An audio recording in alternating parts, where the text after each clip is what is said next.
வணக்கம், நான் சந்துரு. நாம் இன்னைக்கு நாகூர் தர்காவுக்கு தான் வந்திருக்கோம். இது ஒரு மினார், பார்க்குறதுக்கு ரொம்பவே அழகாக இருக்குது. இது மாதிரி 5 மினாராட்கள் இங்கே இருக்குது. நாகூர் ஆண்டவர் தர்கா சூஃபி துறவி சையத் ஷாகுல் அமீது அவர்களின் கலரின் மீது கட்டப்பட்ட ஒரு தர்கா தான் இது. ஷாகுல் அமீது அவர்கள் நாகூரில் பல அற்புதங்களை செஞ்சுருக்காரு. அதனால் அவருக்கு நாகூர் ஆண்டவர் என்று அழைக்கப்படுறாரு. இப்போ இருக்கிற தர்கா ஷாகுல் அமீது அவர்களோட தீவிர பக்தர்களால் கட்டப்பட்டது தான் இந்த தர்கா. இவர் 16ஆம் நூற்றாண்டில் தஞ்சாவூரின் மன்னர் அச்சுதப்ப நாயக்கரின் உடல் மற்றும் மன ரீதியான பிரச்சனைகளை குணப்படுத்தியிருக்காரு. இந்த தர்கா எப்பொழுதும் திறந்து தான் இருக்கும். இப்போ ரம்ஜான் டைம்ன்றதுனால தர்கா பார்க்குறதுக்கு ரொம்ப பொலிவோடு அழகாக இருக்குது. இந்த தர்காக்குள்ளே பார்த்தீங்கன்னா நாகூர் ஆண்டவர் வாழ்ந்த ஒரு வீடும் இருக்குது. எந்த பிரச்சனையாக இருந்தாலும் இவர்கிட்ட பிரார்த்தனை செய்வதனால் அதற்கான பலன் கிடைக்கும். இங்கே தான் நாகூர் ஆண்டவர் இருக்கிறாரு. இது ஷிஃபா குண்டா, ஒரு புனிதமான தீர்த்த குளம். இதில் புனித நீராடுவதால் உடல் சார்ந்த பிரச்சனைகள் நீங்கும். இது நாகூர் பீச் ரயில்வே கேட். நாம் அடுத்தது பீச்சுக்கு தான் போயிட்டு இருக்கோம்.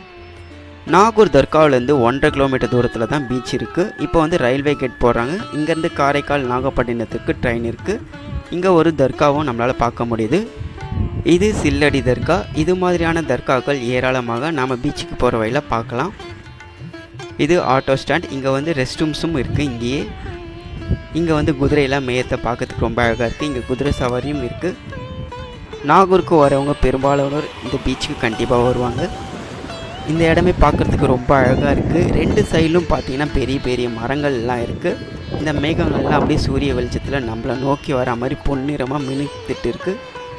இங்கேருந்து தூரத்தில் நம்மளால் ஒரு ஃபோர்ட்டையும் பார்க்க முடியுது. இப்படியே சுற்றி பார்த்தா இதுதான் நாகூர் பீச். பார்க்கறதுக்கு ரொம்ப அழகாக இருக்குது. சூரியன் மறையுது. ஈவினிங்கில் இந்த பீச்சுக்கு வந்தது ரொம்பவே நல்லாயிருக்கு. கொஞ்ச நேரம் அப்படியே உட்காந்து பார்த்துட்டு போகலாம். தண்ணி கொஞ்சம் சூடாக இருக்குது ஈவினிங் டைம்ன்றதுனால. அலைகளும் அந்த அளவுக்கு அதிகமாக இல்லை. பார்க்குறதுக்கு ரொம்ப அற்புதமாக இருக்குது இந்த இடமே.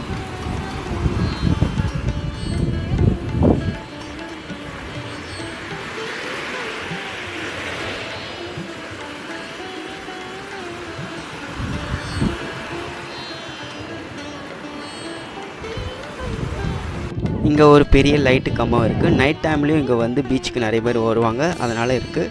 இங்கே சொல்கிற மாதிரி கடைகள் எதுவும் கிடையாது. எங்கே ஆரம்பிச்சோமோ அதே இடத்துல திரும்ப நிற்கிறோம்.